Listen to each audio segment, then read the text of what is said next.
আজকে ভুবনেশ্বরে আমাদের third day. আর আজকে আমাদের প্রচুর শপিং করার আছে, তো আমরা দুজনে মিলে বেরিয়ে পড়েছি শপিং করতে।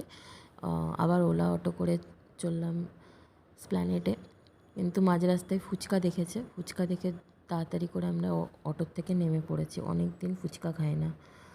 তো যাই হোক, এখানে ফুচকা খাওয়ার আগে আমরা খেয়ে নিয়েছিলাম ঘুগনি খাওয়ার পর প্রচুর প্রচুর ফুচকা খেয়েছে ও। আর ওর সাথে আমাকে না খেলেও নয়, আমি তো খাই প্রায়, বাট তাও খেতে হয়েছে। এরপর খেয়েছে মোমো, চিকেন, মানে আজকের দিনটা শুধু আমরা স্ট্রিট ফুড খেয়েই কাটিয়েছি। তারপরে গলা ব্যথা ছিল, কিন্তু তাও জেদ করার জন্য আইসক্রিমটা দিতে হয়েছিল। এরপর চলে এসেছি নেক্সাস প্ল্যানেটে। অনেক শপিং বাকি আছে, তো সেগুলো ঝটপট করে নিয়েছি। আর এখান থেকে আর কোথাও যাইনি। এখানে মানে আজকে যেহেতু শপিং করা ছিল, তাই পুরো টাইমটা শপিংয়েই কাটিয়েছি। দেখো 9-এ উঠবে, তাও এখনও মানে বারবি ডল কেনার শখ মিটছে না। বিলিং করে আমরা বেরিয়ে পড়েছি।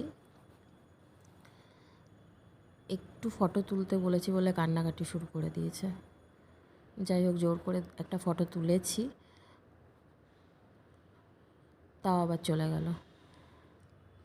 এরপর ওলা বুক করে সোজা হোটেল। আর কোথাও যাওয়ার টাইম ছিল না আজকের জন্য। এটুকুই, টাটা।